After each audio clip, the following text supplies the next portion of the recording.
السلام علیکم ورحمۃ اللہ وبرکاتہ۔ وہ ایام قربانی قریب آتے ہیں، بعض لوگوں کی طرف سے ایک بہت بڑی بات اپنے تئیں کی جاتی ہے کہ آپ جو قربانی کے ایام میں لاکھوں جانور ذبح کرتے ہیں، ان کا کوئی مصرف نہیں ہے، بہتر یہ ہے کسی غریب مفلوق الحال نادار کی مدد کر دی جائے۔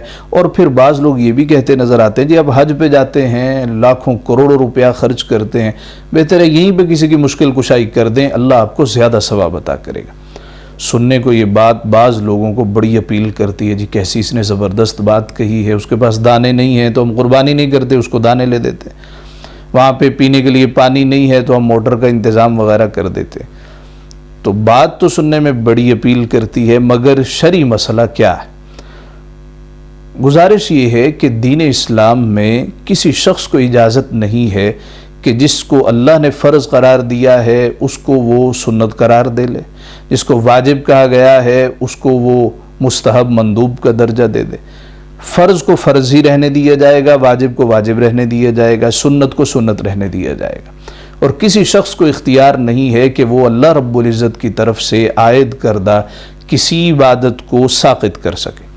قربانی واجب ہے اور ہر صاحب نصاب مسلمان مرد و عورت پر واجب ہے۔ اس پہ دلیل کیا ہے؟ سورۃ الکوثر آیت نمبر 2 اللہ رب العزت نے ارشاد فرمایا فَصَلِّ لِرَبِّكَ وَانْحَرْ، تو آپ اپنے رب کے لیے نماز پڑھیے اور قربانی دیجئے۔ بعض لوگ یہ بھی کہتے نظر آتے ہیں یہ خطاب تو صرف حضور علیہ السلام کو ہے اس لیے کہ یہ واحد حاضر کا صیغہ ہے۔ اس کا جواب یہ ہے تو قرآن تو سارا ہی حضور کو خطاب ہے، تو پھر ہمارے لیے تو عبادات ہی کوئی نہ رہی۔ اگر نماز کی بات کریں تو اقیم الصلاۃ وآتوا الزکاۃ، یہ بھی حاضر کا صیغہ ہے، جمع کا صیغہ ہے، تو اس وقت جو حاضر تھے ان کو خطاب ہے، ہم کیوں نمازیں پڑھتے ہیں؟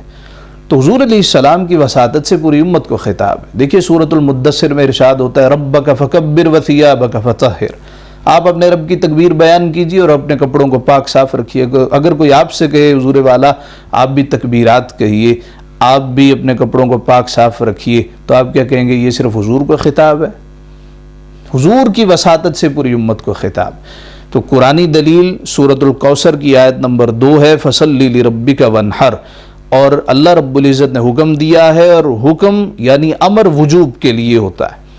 دوسری دلیل یہ میرے ہاتھ میں سنن الترمذی ہے، حدیث نمبر 1493 ہے، حضرت عائشہ راویہ کہتی ہیں رسول اللہ صلی اللہ علیہ وآلہ وسلم نے فرمایا ما عمل آدمی من عمل یوم النحر احب الی اللہ من احراق الدم، اللہ رب العزت کو قربانی کے دنوں میں بنی آدم کا کوئی عمل خون بہا سے زیادہ محبوب نہیں ہے۔ اور پھر ساتھ ہی ارشاد فرمائے قیامت کے روز قربانی کا جانور اپنے سینگوں کے ساتھ آئے گا، اپنے بالوں کے ساتھ آئے گا، کھروں کے ساتھ آئے گا، اور ساتھ ہی فرمایا کہ بے شک اس کا خون زمین پر بعد میں گرتا ہے کہ اللہ تعالیٰ قبول پہلے کر لیتا ہے۔ فَطِيبُوا بِهَا نَفْسًا، فرمایا خوش دلی کے ساتھ قربانی کیا کرو۔ اس طرح صحیح مسلم میں حدیث مبارکہ ہے، نبی اکرم صلی اللہ علیہ وآلہ وسلم عید کی نماز سے فراغت کے بعد دیکھتے ہیں کہ ایک آدمی نے بکری پہلے ذبح کر لی، تو آپ نے فرمایا کہ قربانی سے پہلے جس نے جانور ذبح کر لیا اس کی قربانی قبول نہیں ہے، لہٰذا اس کو چاہیے یہ نیا جانور قربانی کے لیے لائے اور اس کو ذبح کرے، اور جب بھی کوئی جانور ذبح کرے تو اللہ کا نام لے کے جانور ذبح کرے۔ یہ ہو گئی ہماری دلیل قرآن و حدیث سے کہ جب بھی کوئی شخص کہے کہ حضور والا آپ کیوں قربانی کرتے ہیں، آپ کو چاہیے آپ کوئی اور عمل کر لیں، تو جواب یہ واجب ہے، اور مالی قربانی ہو بدنی عبادت ہو، اللہ رب العزت کا جو حکم ہے اس کا متبادل کوئی شخص متعین نہیں کر سکتا۔ رہی بات کہ بھی غریبوں کا خیال کریں، مسکینوں ناداروں کا خیال کریں، تو قربانی کے جانوروں میں بھی ان کا ہی خیال ہوتا ہے۔ جو قربانی کرتا ہے وہ کس سے خریدتا ہے؟ مل اونر سے خریدتا ہے، وہ ایسے شخص سے جانور خریدتا ہے جو سارا سال مویشی پالتا ہے اس نیت کے ساتھ کہ یام قربانی میں اس کو میں بیچوں گا اور سارے سال کا خرچہ نکل آئے گا۔ گوشت کون استعمال کرتا ہے؟ نادار غریب۔ کھال کون استعمال کرتا ہے؟ ناداروں کے کام آتی ہے۔ اللہ کو نہ تو گوشت پہنچتا ہے، اللہ رب العزت کو نہ تو کھال پہنچتی ہے، نہ بال پہنچتے ہیں، اس کو تو تقویٰ پہنچتا ہے۔ اس طرح ٹرانسپورٹ کا کام کرنے والے یہ بھی غریب لوگ ہوتے ہیں، ان کا فائدہ ہو جاتا ہے۔